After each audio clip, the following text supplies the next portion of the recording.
So next up is Sebastian Castro from .ie, characterizing and mitigating phishing attacks at ccTLD scale. We're running a little short on time, so we want to make sure that we're on time for the last meeting. So Sebastian, I'm not rushing you. I just want to make sure that our time for questions is also honored. Thanks. Right. So what we have. I didn't want to do this quick, but I have to do. Anyway, so welcome to this presentation. So if you're in the business of being a ccTLD or a TLD, you want to pay attention to this. If you implement DNS, you can go back to the news or games or whatever you want to do in the next 50 minutes. So we're really proud of this work. This is a collaborative work between SIDN, .nl, DNS-Belgium.be, and ourselves.ie. It takes a village. It's a team of 9 to have this work completed and published, but we're really happy to go and share this with you. So you're in the industry, kind of security threats, and that phishing is a major threat on the internet, as reported by the FBI, as shown concern by ENISA in the EU. But also, in the end, phishing goes and try to go and attack people, mostly innocent people, and provide private data, banking data, steal their money, and so on. And from the side of the miscreants, the phishing is they take it seriously. There is a story of LabHost, which they were providing phishing as a service. You pay a fee, and you get access to infrastructure. You get access to templates to go and do whatever phishing you want to go and do. So if you want to go and try this, you can, and you don't need to go and make a big investment. And you ended up hurting people. So this piece of work, we joined forces between .nl, .ie, and .be to do a study that covers between 10 to 4 years of phishing cases, which is way better, and it's a big improvement compared to previous works in academia about phishing, where they only cover 1 year or a handful of companies are target. Here we look at everything that we have available.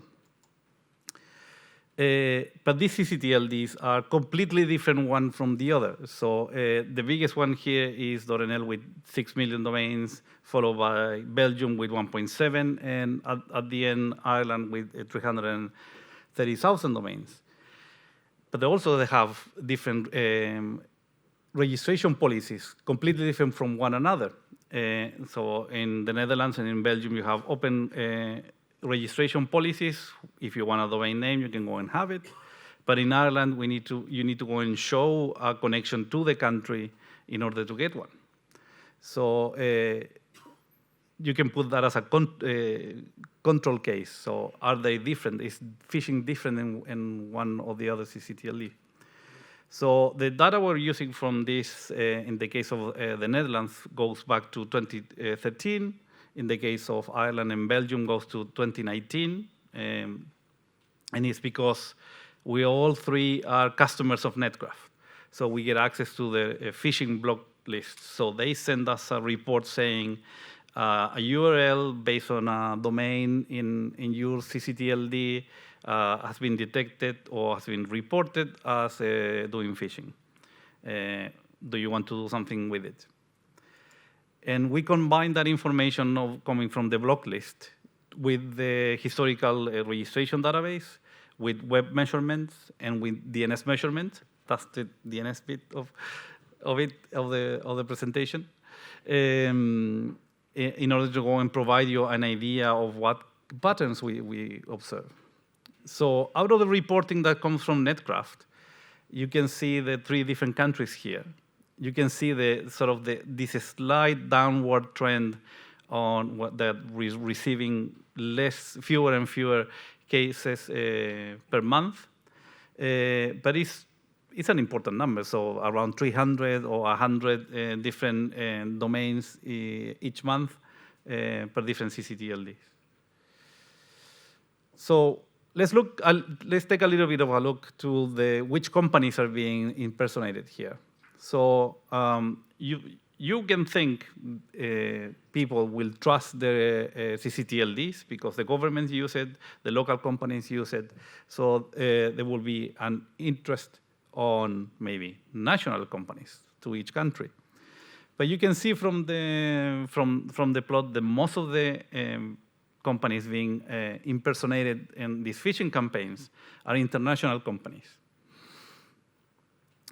But there's also this other pattern, which is we found it fascinating.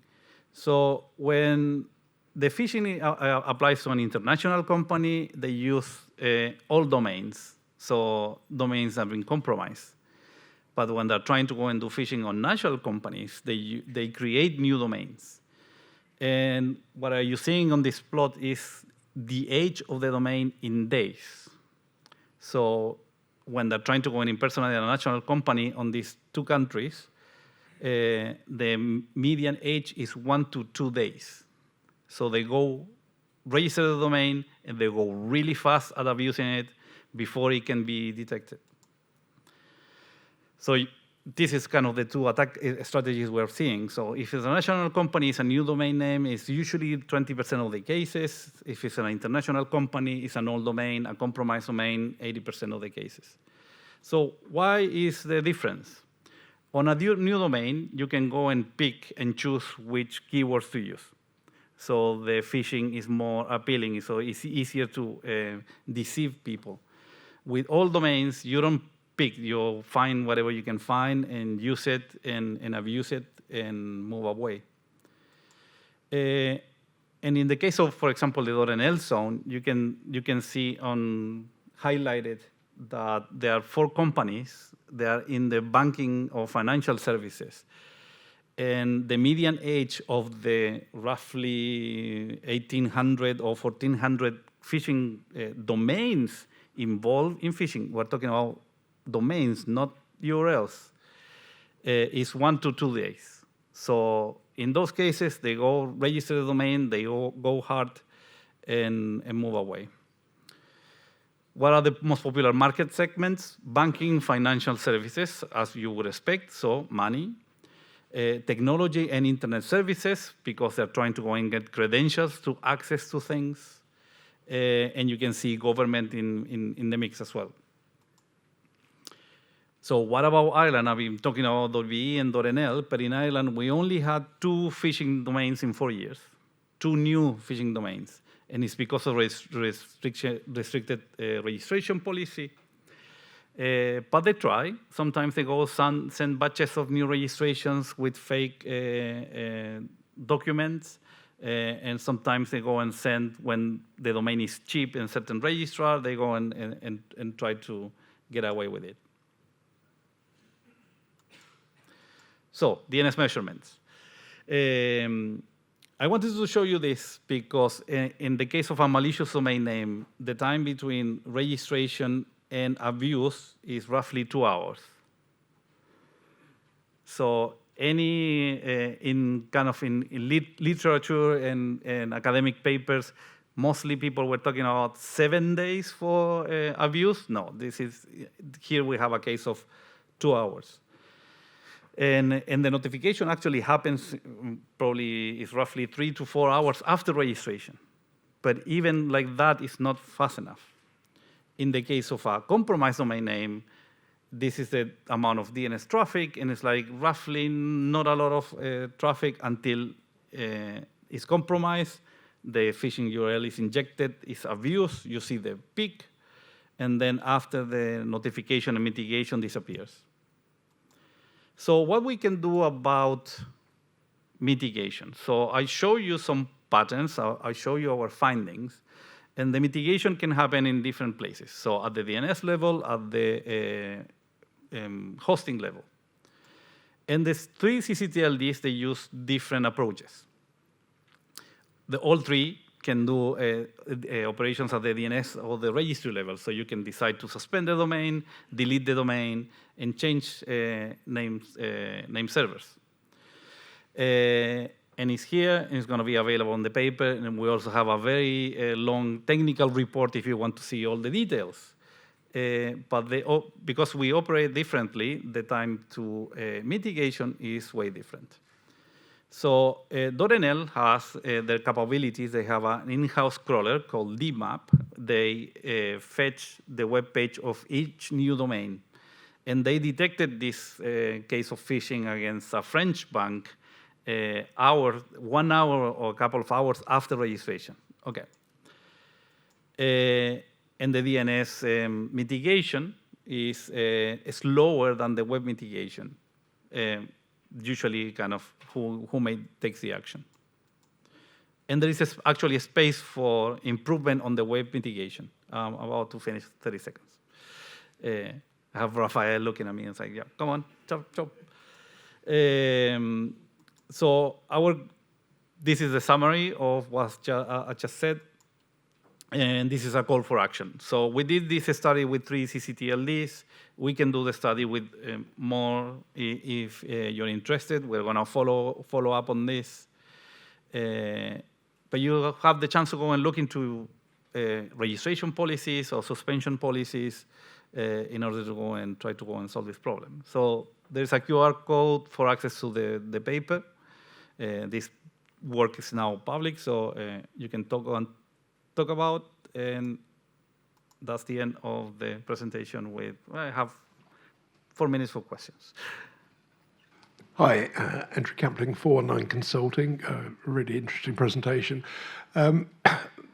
Just reflecting on the stats you showed, where for certainly the national stuff, Ireland seemed closer to best practice. Mm-hmm. Do you think with NIS2, which seems to require much better know your customer practices when you register a domain, do you think that could have a beneficial impact when that's implemented in stopping at least the national domain registration?